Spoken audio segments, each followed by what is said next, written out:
Existem momentos difíceis na vida de cada um de nós. Através dessas dificuldades, obstáculos, temos que procurar encarar cada um com fé e com esperança. As pessoas vão vivenciar suas experiências neste mundo de formas completamente diferentes.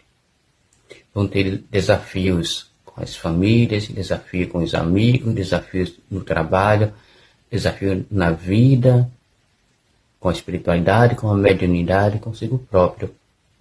Mas o mais importante é encarar tudo como aprimoramento, aprendizado, lições preciosas e manter sempre a fé, em busca de um dia após o outro, um caminho melhor a cada minuto.